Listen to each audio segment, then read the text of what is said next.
Hello, my friends, and welcome back to the channel. This is your smartest way to buy, sell, and/or invest in the entire state of Florida.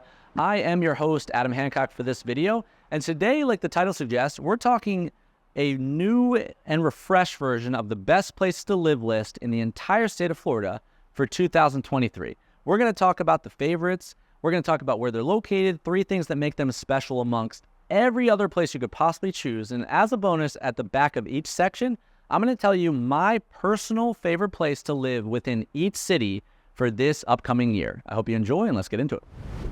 All right, Sarasota to the state geography-wise, maybe the best overall, unbelievable location. You sit on the Gulf Coast of Florida, and you sit right here. That's the city center. And what that puts you is interesting. 1 hour below Tampa Bay, and you're just 2 hours below Naples, and then 2 hours southwest of Orlando, Florida as well. But because of the shape, this nook right here, it's very fortunate hurricane history-wise and very central to Miami, West Palm Beach, St. Augustine, and everything in between.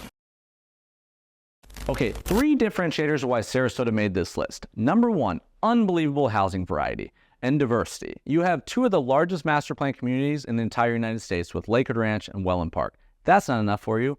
Barrier Islands galore, Siesta Key, Longboat Key, Anna Maria Island. You also have waterfront-facing high-rise districts, Gulfstream, the Quay, the Bay, you have Golden Gate Point, and then you have everything in between. You have Pinecraft, huge Amish Mennonite population randomly. You have Bay Vista, Palmer Ranch, etc. Number 2, I call pleasant intentionality. There's a lot of perks to a town being lifestyle first, work second. This is not a working class town, which means everything really points at hospitality, including the traffic patterns, but it's art districts and restaurants, and everything surrounds the idea of supporting the people that are there that are not for primary work purposes. And number 3, like I hinted at in the location section, unbelievable central spot in the Gulf Coast of Florida, and it's really condensed in size. When you go west, you get everything. The downtown and the beaches are 6-mile square radius from each other. It is very, very hard to get far from anything in the entire city that matters. All right, for me, for this one, it has to remain Lower Lakewood Ranch, Florida. This is incredibly tough to beat for this metro. Ton of new construction housing variety. You have the brand new Waterside district with Waterside Place, the downtown, absolutely lovely. University Town Center district's a bonus. Downtown Lakewood Ranch is right there. And this entire thing's about 11 to 15 miles one way from all that greatness we mentioned about Sarasota in general. All right, Wesley Chapel, geography-wise, is a part of the Tampa Bay Metro, and Tampa Bay is on the Gulf Coast as well, but it's north of Sarasota, much, much larger. And that's why this becomes interesting. We're going to get into it. But Tampa Bay has 3 counties that make up the space importantly. So Tampa, as people think of it, is in Hillsborough, and that sits right here. The coastal section over here is Pinellas. That's St. Petersburg, that's Clearwater Beach, all that cool area that people enjoy. Well, Wesley Chapel sits over here. So it's inland, but north, and that sits in Pasco County. And what's interesting about that is that's where the land was at. That's where new construction can be based. But you're still a stone's throw, kind of, 30 to 45 minutes from everything that a large city like this deems important, but you're not necessarily in it day to day. All right, 3 reasons number 2 is special and it made this list in my opinion. Number 1 of those 3, affordability mixed with development infancy. The way Tampa Bay was historically constructed, it was deemed a sacrifice to go to Wesley Chapel. It was kind of far northeast. Well, because of those items, people still think of it that way. And what happened the last couple of years, it got in vogue. Developers caught wind of it. It is its own thing now. It's still very, very attractive. But I think right now in 2023, you still have a lot of the same perks because of people's old school mentality. All right, number 2, I'm calling solving beach FOMO. If you go 45 to 50 minutes one way to any beaches in Florida, a lot of people say, well, what's the point of moving to Florida if I'm going to relocate if I do that? I would say, first off, it's not as far as it feels, and a lot of people don't live that close now because it's not 45 miles, right? It just takes a little bit to get over there. But number 2, Wesley Chapel did something really interesting, and they were one of the first to do it in trying to solve that need because they felt that all of the benefits for getting to where the land was with the new construction housing and all this kind of stuff, you can't get anywhere near the beach. You just need a little bit of water to satiate those needs, especially if you have kids when you don't have time to go to the beach during all these weekdays. Well, they started building the crystal lagoons, and they've done several. They've done Epperson, and there's one in San Antonio, there's one in Odessa, there's one in Brandon, all in the Tampa Bay area, that give you a fresh crystal water lagoon whether you live in the neighborhood or not, that you have access to, that potentially could give you that little bit of lure that you feel like you're missing from not being right at Clearwater Beach. Okay, and the third one, I'm just calling the best suburban mousetrap in the Tampa Bay metro as a whole. The thing with an area that's shaped like it is, where it's not necessarily coastal, is you can actually go all directions, 360 degrees directions, and still get some suburban housing. Well, if you're very coastal, you can't, because if you go west, you're in the water, which is cool, but you still limit your option of this kind of housing, this Florida-style housing. Well, Tampa Bay is no different. You do get, you go east, you get Brandon and that kind of suburb, and it just keeps going. If you go west, you get West Chase, which is a little newer, and you get Carrollwood and Northdale, which is cool. It gets closer to the beaches. If you go southeast, you get a lower version of Brandon, which is Apollo Beach and Wimauma and Ruskin. And then you go north and you get the Wesley Chapel kind of idea. Well, in the area of Tampa, if you've ever been there, far and away, Wesley Chapel exceeds all of those. It's much newer. You have way more new construction. So to me, if you had to pick one, albeit it's northeast, I think it's the best overall option to a big hub like this and staying coastal, which in essence would make it one of the best overall options for suburban housing in all of Southwest Florida. Okay, I'm going with the Wiregrass Ranch District for this one, and the name of the game for me is intentionality. One family owned about 5,000 plus acres that they were going to allow development to happen on, but really cared about what happened with it, which is important because it's not random. So it's mixed use with everything you need, neighborhoods, shops, schools, all that kind of thing, but it wasn't pieced together in a silo. The neighborhoods are end-to-end spectrum. So you have everything from starter homes and maybe rental apartments to step-up family homes, the right size of what you need and floor plan and price for that point in your life, 55 and up options, and they all had restrictions on you had to be in these buckets to build on this land, so there weren't competing builders doing the same exact thing. And then they built a community around it, right? So you don't need to leave to go to the grocery store or to kids' sporting events, all built schools, all built right in there, but done in a way that remains some level like a small town feel, which is the history of Wesley Chapel. We're talking cattle and land, even with development. So I think that intentionality makes this place unique on its own outright. So that's mine for this one. Okay, South Venice. South Venice is sneaky cool. So if you remember, I mentioned Sarasota, Florida sits right here, very coastal, right? Tampa's up there. Well, South Venice starts to creep down here, Siesta Key, Nokomis, Venice. And then South Venice sits right here, above Englewood, below Siesta Key and Sarasota. But you see how coastal that is. And what's interesting, as the shape of the state starts to curve down, look how close all the land gets to the coast. So just by simply being in this location, everything is incredibly more coastal. And we're going to get into exactly why that matters here in a minute. Okay, 3 things I love about South Venice. Number 1, I think we simply have a refreshing, coastal, quaint, throwback kind of town. And in a world where now we are so hype on the master plan environments and these big concepts and 40 neighborhoods of Pleasantville, which have a lot of perks in their own outright, don't get me wrong, that are 40 minutes one way east. I have felt that, especially families, I felt a lot of people leaning towards something different, wanting to raise their kids by the beach if they move to Florida, wanting a safer, quaint, old school kind of town with little local shops, etc. And I think Venice really does a fantastic job in a 2023 world of that point of view.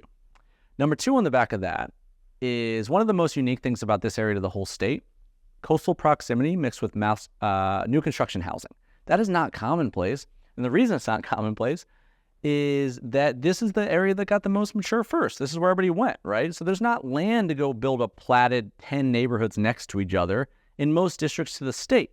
So people do have that tug of love coastal proximity, but I want that kind of house. I want a newer house, and it's not that easy just to knock down someone else's house and find land, and that is not as easy as the TV shows make it, right? That stuff's not just readily available.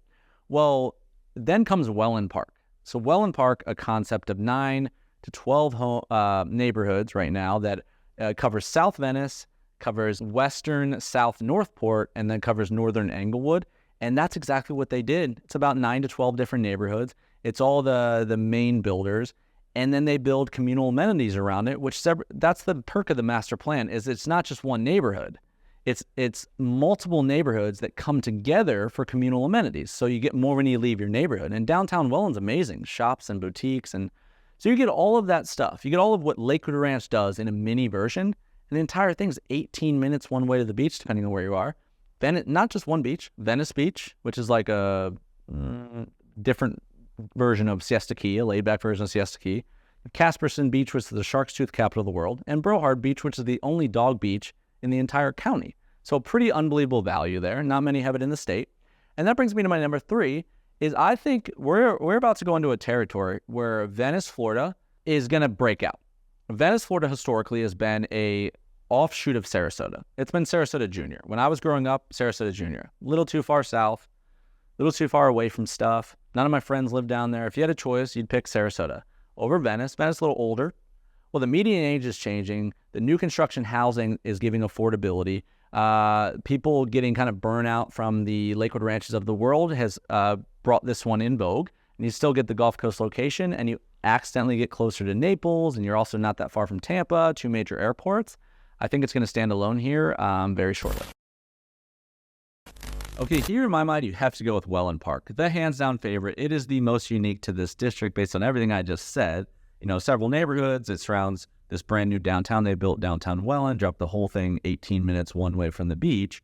And you have a couple different ways to navigate it, and I'll give you a speed around. It was started as 2 districts, old school one called the West Villages, new one's called the Playmore. Very, very different. The Playmore is what everybody sees online that looks the sexiest. It's the walkable district. It's right next to the downtown. It walks to Cool Today Park, the baseball field, spring training for the Braves, 300 plus live events a year. Tiki bar that's open all year round. It's super golf cart friendly. That's the Playmore district. Well, so you can navigate amongst them, right? So resales and new. Neil Communities, who builds a lot, Windward and Lakewood Ranch, Grant Park and Sarasota, Indigo, they have 3 communities here. 2 of them are newer, and they're in the Playmore district. One's a boutique one that's less than 100 homes, more luxury spectrum, and one, Wisteria, is a more of a spec home only, but a lot more affordable and pared down small stuff, especially if you're like an empty nester or just affordability. Interesting. Grand Palm, really unique, very nature-centric, is in the West Villages district. That's also Neil. Still can build. It's going to be very heavy resale here soon, but really interesting amenities. Very different than anything around.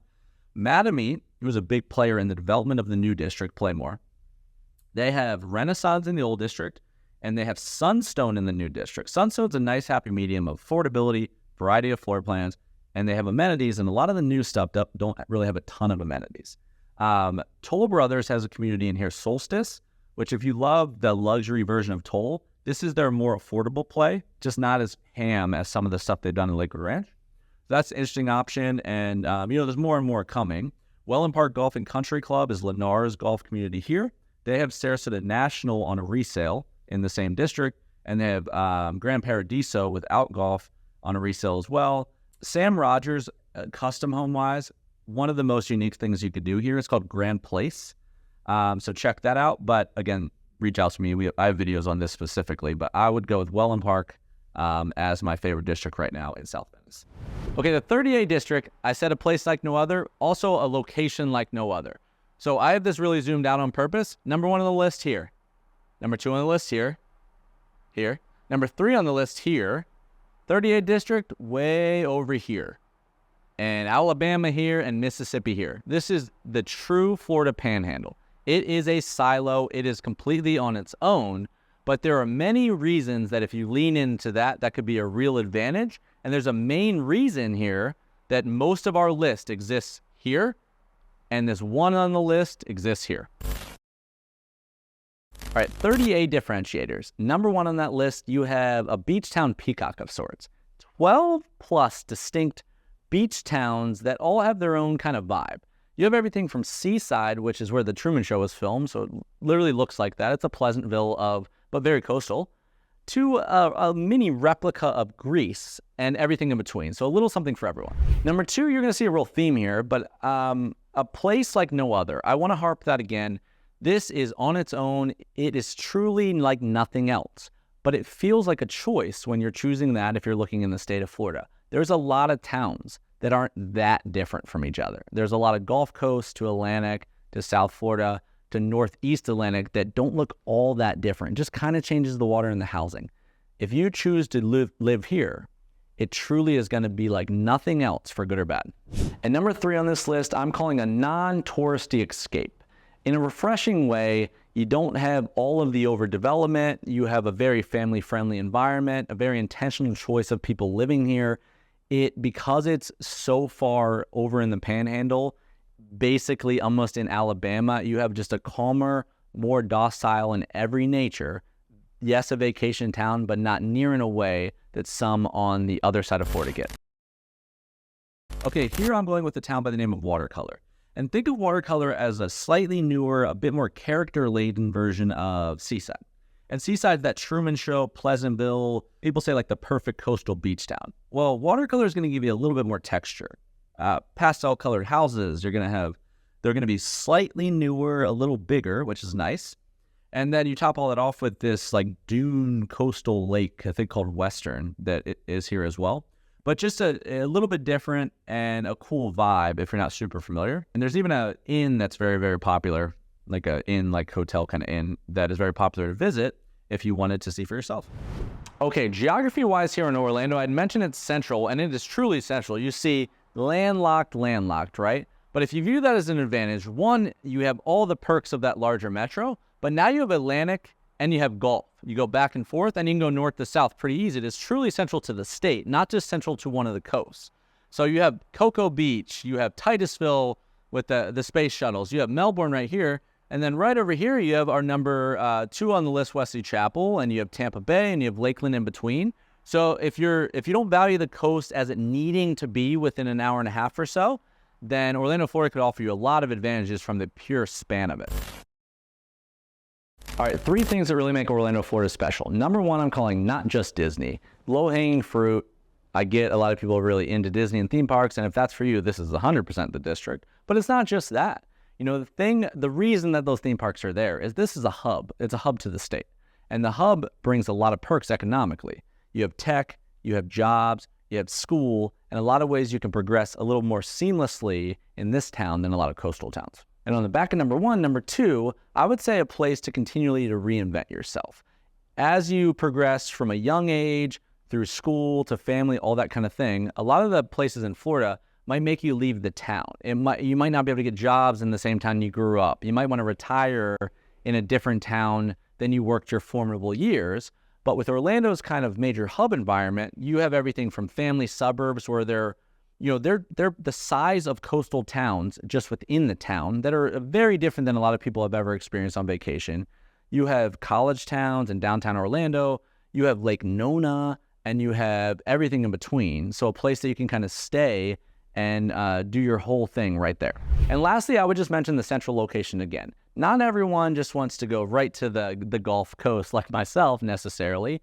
Being central has a lot of perks, just having just viability all the coast, right? You can go to Cocoa Beach on one side, you can shoot over to Clearwater Beach on the other side, you can do Siesta Key, you could shoot down to Boca Raton. So if you're someone that maybe the day trips are more in vogue, you have kids in Gainesville or college, or you want simply to have, St. Augustine, Lower Atlantic, the Gulf Coast, and everything but the Panhandle in play, then this could give you a lot of overall benefits.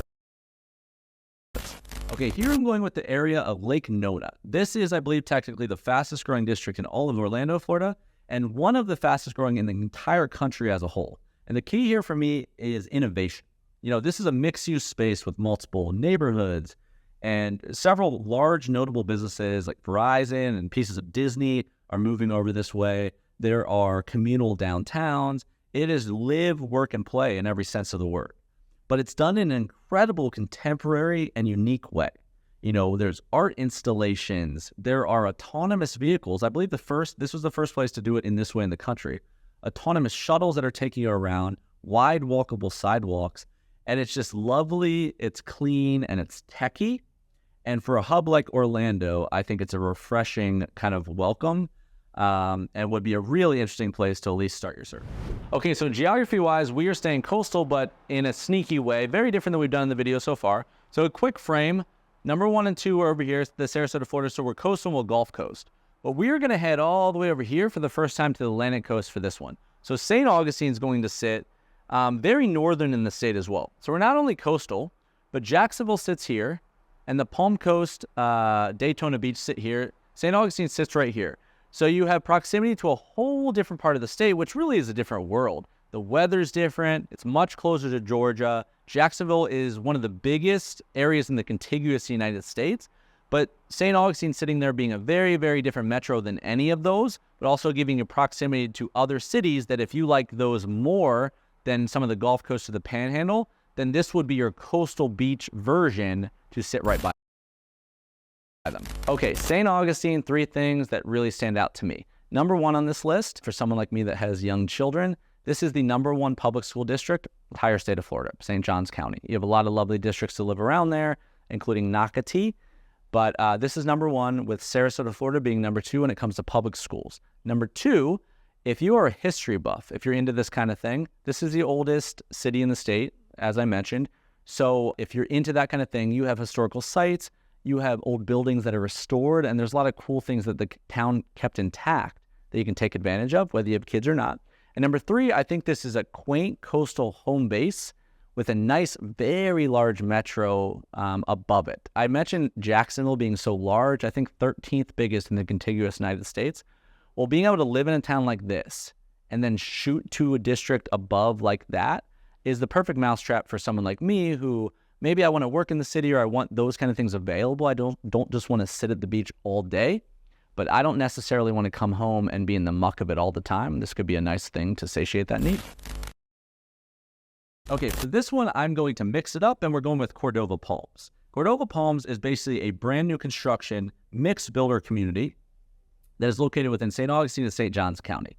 But I think this gives you the balance and the juxtaposition between this kind of housing with amenities in a master plan environment in a city known for its history and its kind of coastal, laid-back, old Florida vibe. Throw in, family-friendly element to it as well, where a lot of the, renowned places in the St. Augustine area would be your classic downtown and beach towns. So I just wanted to give you another option with multiple builders to pick from within that conversation with Cordova. Okay, geography-wise, Ocala, Florida is going to be similar to Orlando, Florida, in probably one of the only ways, and that's going to be geography. So Orlando sits here central, as I had mentioned earlier. Well, Ocala sits here central, but what it does is it gets north of a lot of the major hubs of the state, right? So if Orlando sits side by side with just above Tampa, just above Cocoa Beach, well, Ocala is more parallel to the Cedar Keys of the world, which just got that recent hurricane. Crystal River, it's right above the villages. It's just a very different kind of docile nature, which adds to a lot of the overall style and history of what's made it important. Okay, 3 things I really like about Ocala. Number 1, I'm just saying it's both affordable and it's quiet. Gone are the days of low development in these kind of inland districts. So it's kind of refreshing to come out to a place that people really intentionally chose to kind of get away from it. There's the evolution of these big, beautiful equestrian properties. But a lot of folks that I've talked to in Ocala not only just grew up there, some of them, but a lot of people chose to go out there as a choice because they didn't want to be in all of those things, all of these master plan environments that a lot of people deem the most important in the relocation net migration environment. They'd rather be in between and have a little bit more peace of mind.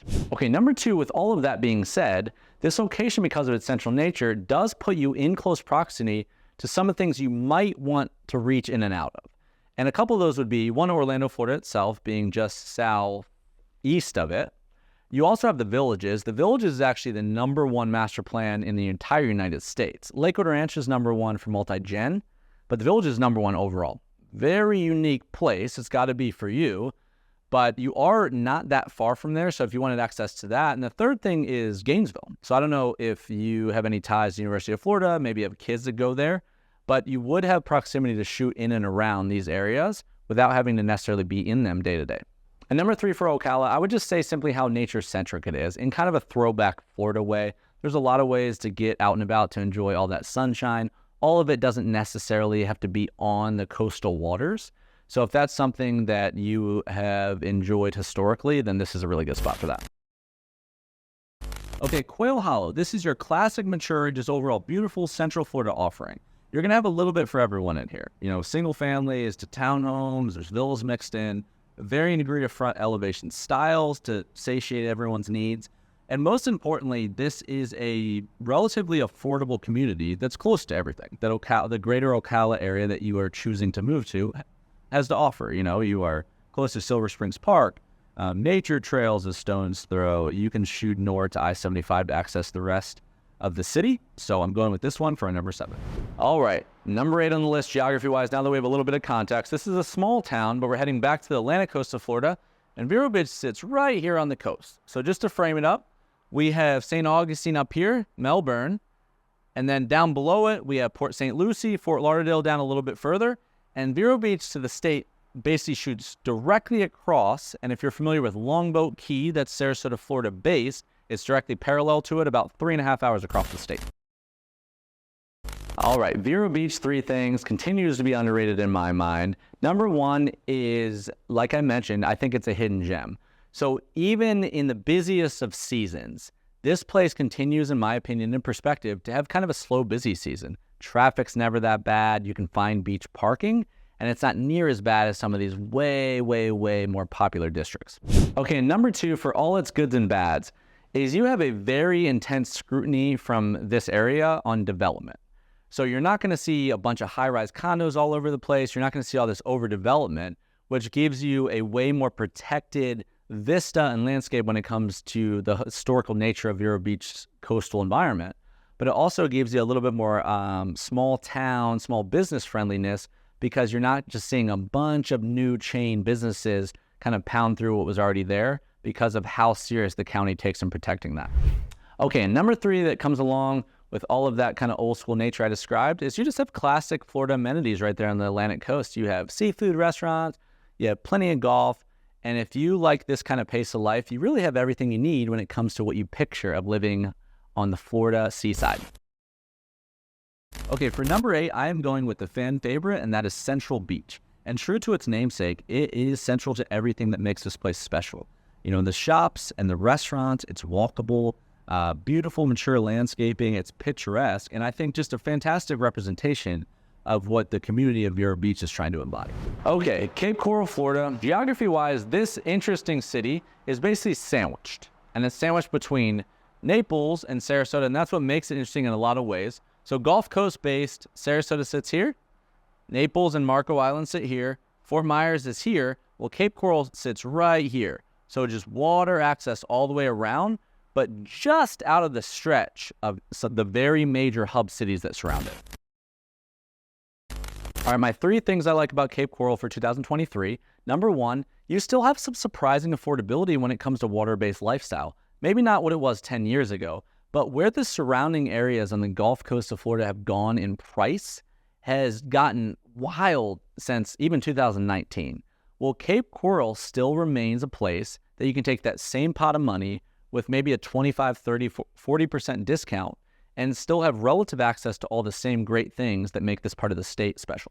Okay, number 2 is if you enjoy the water-based lifestyle for all it's want, especially if you're a boater, Cape Coral is your town. All those canals not only make living on the water more accessible for the average homeowner, but it also makes that lifestyle overall incredible. Like the way the community and the kind of the boater kind of villages treat it, the boat up friendly restaurants, all that kind of thing. It is in so much more of abundance than the surrounding towns that it's even hard to describe. All right, and number 3 for Cape Coral, I'm calling the perfect city sandwich. I have mentioned how much I think that the Gulf Coast of Florida, if you had to pick one, is right up there with my favorite. But you also have Sarasota and Naples being on many, many lists through the whole state. Number 1 and number 2 that maybe switch back and forth in retirement, best place to live overall, repeated year after year after year. They're incredible. You have islands and beaches, and it's incredible. Well, Cape Coral sits in the middle. It's literally sandwiched in between them. So to live there with all of that affordability, because those 2 towns, very, very different pricing than Cape Coral. But to live in Cape Coral, especially if you enjoy what Cape Coral is beyond just a price discount, and then be able to shoot up to Sarasota and down to Naples, you get Siesta Key, Longboat Key, Venice, Casey Key, Englewood. You get the tarpon capital of the world right there in the Stump Pass area. You get Sanibel and Captiva with all the pastel shells, Marco Island, Vanderbilt, Naples Beach, and you get all the downtowns, all that they have to offer without having to necessarily pay the prices to live in the town, but still be water-based, I think is hard to beat. Okay, let's talk Cape Harbor. The name of the game here is boating, it is yachting, it is waterfront, it is everything that is Cape Coral, basically. You enter into this place and you basically have a quadrant of choices, 4 subdivisions really. So that's going to give you a condominium atmosphere and a varying degree of single-family homes, from the really luxury stuff and dock frontages and all that kind of thing to more modest option and funky stuff in between. But I think this would be a great place to start and possibly the perfect place to end your home search when looking in Cape Coral, Florida. Okay, geography-wise, Dunedin sits just out of the stone's throw, one of the most popular vacation destinations in the entire state of Florida, and it sits right here. So the last barrier island beach that goes north in the Tampa Bay area is Clearwater Beach. So it hits Calidisi Island and the northernmost tip. Well, Dunedin sits just as coastal, but right above the last beach. So St. Petersburg downtown here, St. Pete Beach, Sarasota down here, Clearwater here, and Dunedin sits right above. So you're about 20-25 minutes one way to downtown Tampa. Okay, 3 things I really like about Dunedin, Florida to round out our video. Number 1, I would say it's almost like a coastal town for Florida that was lost in time. For being in such a big metro, you step in here, it's a different world. You have a small downtown, it's charming, it's quaint. The community is very intentional and welcoming and warm, and it's another place you don't have all that overdevelopment, so it's almost like a peaceful retreat. Okay, and the second thing right off of the back of that idea is Dunedin is just out of the hustle bustle. So there are a lot of places in Florida where you could probably, get that. You could get off the beaten path and you could find a lot of those things that Dunedin satiates. But to be able to be next to such a large hub and, even potentially live there and work in a district as big as a downtown Tampa or a South Tampa or a downtown St. Petersburg, I think it offers a lot because these big towns just get cooler stuff. They have museums and they have art and they get all the restaurants first and, even the theme parks and just the amenities, right? So to be able to have the perfect beach, water, golf-based lifestyle and then to not lose all of that and not make it like a day trip, I do think is kind of a nice perk. And number 3, I would just say intentionality overall. Dunedin is not a place you end up on accident. It's a place you move to on purpose. And the way that people treat each other when they're all excited to be there, they're not necessarily bummed that you just moved there. They're excited to welcome new residents. And a lot of your needs just end up meeting, or a lot of your wants end up being very similar and parallel to other folks because everybody really tried to get there for a specific reason, because the perks of this town on location and what it is to the metro, you wouldn't accidentally end up there. Okay, and for our last overall neighborhood in this video, I'm staying true to the vibe of this section and going with the downtown historic Dunedin district. This is going to be a refreshing alternative of sorts to a lot of the really new construction laden environment going on in Tampa right now. It's going to be historic and charming and Victorian style stuff. And then it really puts you in the heart of the charm that you were seeking when you moved to this city, with the shops and the restaurants and the main streets and the city halls and the town centers. But it really puts you in the thick of why I think this place is special. So we're going with that one as we wrap up.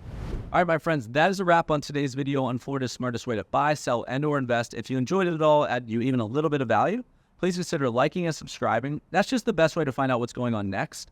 We have a ton of things going on in the ecosystem already, but much, much, much more coming, always trying to provide as much value as possible.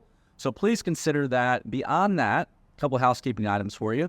If you are looking to do anything in the real estate market, I don't care if it's now or 5 years from now, we would love to assist in any way that we can. I think we have an unbelievably unique organization. We've tried to build something that is the best offering from both a buyer's agent standpoint to the buyer and also a listing agent standpoint, with research being separate from concierge real estate support being separate than the broker. 1 + 1 no longer equals 3, it equals 10. So we have a lot of ways to get in contact. Do you want to learn more about that? Please check that out. And then lastly, the sunshinestateco.com, a new and improved website. We have free resources, guides, downloadable analytical tools, additional videos. We have a newsletter that hits you with stuff that does not exist anywhere on YouTube. All of that sits there, or you can simply shoot us a note and say, what all do you offer for simplicity standpoint? But the most importantly, thank you guys so much for watching this video. Again, my name is Adam Hancock, your host today. and we'll see you on the next one.